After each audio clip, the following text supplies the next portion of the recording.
দেখেন গরুর পূজা কিভাবে শুরু হয় পৃথিবীতে প্রথম। বনি ইসরাইল হচ্ছে পৃথিবীর সবচেয়ে গোয়ার জাতি। তারা বলে, মুসা তুমি যে আল্লাহর সাথে কথা বলো আমরা তো দেখি না, তুমি যে কথা বলো আমরা তো শুনি না, তো কি করতে হবে? বনি ইসরাইল বলে, আমাদের মধ্য থেকে 70 জন নিয়ে যাইতে হবে তোর পাহাড়ে। ওরা আয়সা যদি কয় হ্যাঁ আমরা শুনছি, তাহলে বিশ্বাস করব। কত বড় ডাকাত দেখছেন বনি ইসরাইল। এদের চেয়ে গোয়ার জাতি নাই। এত গোয়ার তুমি করেছে মুসা আলাইহিস সালামের সাথে। তুমি যে আল্লাহর সাথে কথা বলে আমরা তো দেখি, কি করব? 70 জন আমাদের বন্ধু বান্ধব যে যদি দেখে, তারা বললে ওকে আস, 70 জন আস। 70 জন নিয়ে গেল। মুসা আলাইহিস সালাম হারুন আলাইহিস সালামকে খেলাফা দিয়ে গেলেন, আল্লাহ ওনাকে নবী বানালেন। মুসা আলাইহিস সালাম বললেন, হারুন খবরদার, বনি ইসরায়েলের মধ্যে তাওহীদের বাণী প্রচার করবা, ঐক্য ধরে রাখবা, বিচ্ছিন্ন হতে দিবা না। চলে গেছে। এইদিকে বনি ইসরায়েলের এক দুষ্ট লোক ছিল, নাম সামিরি। কি নাম? সামিরি। সে সবাইরে বলল তোমাদের স্বর্ণগুলো ফালাও। স্বর্ণগুলো ফেললো। বনি ইসরায়েলের স্বর্ণগুলোকে গলিয়ে সে একটা গরুর বাচ্চা বানালো। গোবৎস। কিসের বাচ্চা? দেখেন গরুর পূজা কিভাবে শুরু হয় পৃথিবীতে প্রথম। গোবৎস পূজা, গরুর বাচ্চার পূজা কিভাবে।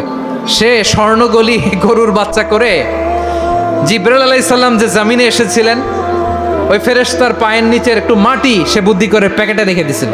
সে গরুর বাচ্চা বানায় স্বর্ণ দিয়ে গলিয়ে ওই মাটি এটার মধ্যে ঢুকাই দিছে বেলকে দেওয়ার জন্য। স্বর্ণ দিয়ে বানানো গোবৎস গরুর বাচ্চার গায়ে যখন সেই মাটি ছুঁড়ে দেয়া হলো, এখন বাছুরের ভেতর থেকে ভ্যাঁ ভ্যাঁ আওয়াজ আসতেছে। কি আসতেছে? সবাই তো অবাক। সামিরি বলে, আরে তোমরা যে 70 জন দিয়ে মুসা আলাইহিস সালাম রে পাঠাইছো, ওইদিকে এত ঘুরতেছে, আল্লাহরে খুঁজে পায় না, আল্লাহ তো এটার ভিতরে ঢুকছে। নাউজুবিল্লাহ বলবেন না? তোমরা যে 70 জন দিয়ে পাঠাইলা, 70 জন নিয়ে মুসা আলাইহিস সালাম খালি ঘুরতেছে, আল্লাহরে পায় না। পাবে কেমনে? আল্লাহ তো, নাউজুবিল্লাহ, এটার ভিতরে সেজদা দাও। এই সেজদা দিয়ে গেল। আল্লাহর নবী হারুন আলাইহিস সালাম বললেন, খবরদার, এটা সুস্পষ্ট শিরক। আল্লাহ সব গুনাহ মাফ করে, শিরকের গুনাহ মাফ করে না। খবরদার, তোমরা থামো। কে শোনে কার কথা? এই যে যেমন এখন আপনারা আমার কথা শুনতেছেন না? শুনতেছেন?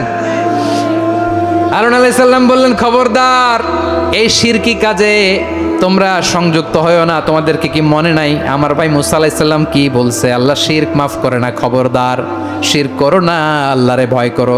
হারুন আলাইহিস সালাম তাদেরকে বুঝালেন, শিরক করো না, আল্লাহরে ভয় করো।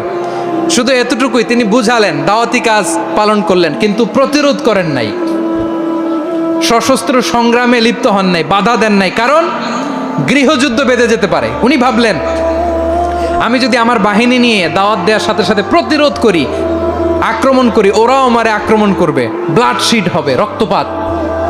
এমন অবস্থা হবে বনি ইসরায়েলের মধ্যে, যেটা হয়তো আমার ভাই মুসাও কন্ট্রোল করতে পারবে না। সুবহানাল্লাহ কইবেন না?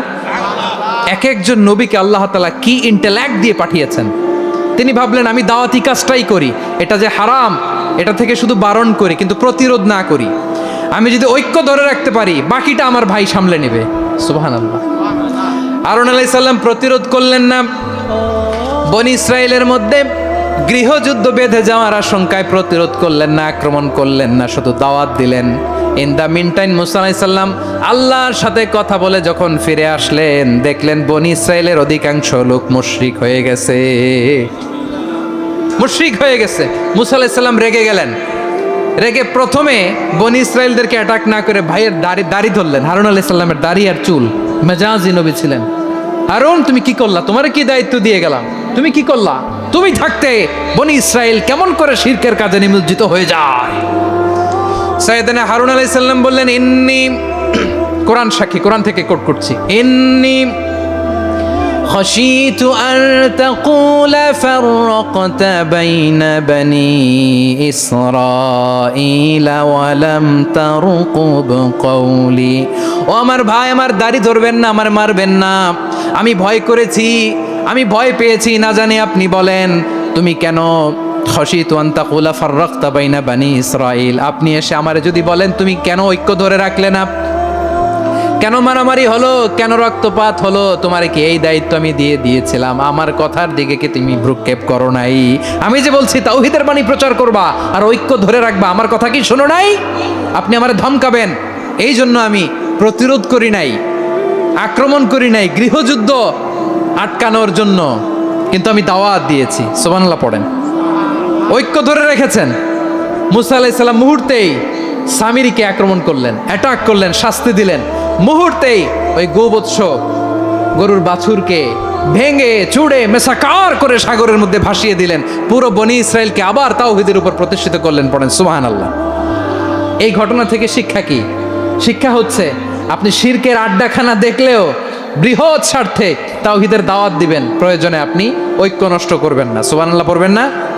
তাহলে ঐক্যের গুরুত্ব বেশি না কম বলেন? আওয়াজ করে বলেন। ওয়াতাসিমু বিহাবলিল্লাহি জামিআ, আল্লাহর রশিকে আঁকড়ে ধরো। ওয়ালা তাফাররাকু, তোমরা বিচ্ছিন্ন হয়ো না। পেকুয়ার ভাইয়েরা আওয়াজ করে বলেন তো, আদেশটা কার? এখন বলেন, আমাদের ঐক্যবদ্ধ জীবনের দরকার আছে না নাই? এই যে ডক্টর মোহাম্মদ ইউনূস আমাদের লিডার, উনি যে আমাদেরকে জাতীয় ঐক্যের আহ্বান জানিয়েছে, ওনার আহ্বানে আমাদের সাড়া দেওয়ার দরকার আছে না নাই? রাজনীতিবিদদের যে ডাকছে, খুশি লাগে নাই আপনার? আলেমদের ডাকছে, খুশি লাগে নাই? আলহামদুলিল্লাহ বলবেন না? আলহামদুলিল্লাহ, সবাইকে ডেকেছে, ঐক্যবদ্ধ করেছে। আমরা ঐক্যবদ্ধ থাকতে চাই, আমরা ঐক্যবদ্ধ জীবন চাই, আমরা আর কাদা ছড়াছড়ি করতে চাই না। রাজি আছেন সবাই? এখন আমরা যদি ঐক্য নষ্ট করি, আমাদের কি কি সমস্যা, কি ক্ষতি, কি কুফল? অনৈক্যের কুফল কি? কয়েকটা কুফলের কথা বলে শেষ করব। প্রিয় ভাইরা, what are the drawbacks and disadvantages of division, social and political division in the society, disunity? আমরা যদি বিচ্ছিন্ন হই, একে অপরের যদি মারামারি করি, একজন যদি আরেকজনের কাফের ফতোয়া দেয়, আমাদের কি ক্ষতি? শুনবেন? কথা কয় না, শুনবেন? এক নাম্বার ক্ষতি হচ্ছে, আমরা যদি বিচ্ছিন্ন হই, আমাদের শক্তি কমে যাবে, আমাদের পাওয়ার আমরা হারাবো। আমাদের কি হারাবো? পাওয়ার। মনে রাখবেন, যখন আমি একা থাকি তখন আমি ব্যক্তি, যখন আমরা সবাই মিলি তখন আমরা শক্তি। যদি পরিস্থিতি কখনো এমনও হয় শিরকের আড্ডাখানা, আপনি ঐক্য প্রতিষ্ঠার জন্য, ঐক্য রক্ষার জন্য তাও শুধু তাওহীদের দাওয়াত দিবেন, ওইখানে আক্রমণ করবেন না। এটা কোরআনের নীতি। কথা বুঝতে পেরেছেন? সামনে শিরকের কি? কথা কয় না, শিরকের কি? আড্ডাখানা, আখড়া। কিন্তু ঐক্য বজায় রাখার জন্য, গৃহযুদ্ধ এড়ানোর জন্য আপনি শুধু এটা যে শিরক, এটা হারাম, এটা থেকে তোমরা বেঁচে থাকো, শুধু দাওয়াত দিবেন, আপনি আক্রমণ করবেন না। এটা কোরআনের বিধান। সুবহানাল্লাহ কইবেন না? তো এই চমৎকার ঘটনাগুলো আপনারা শোনাইতে পারবো এরকম বিশৃঙ্খলা করলে?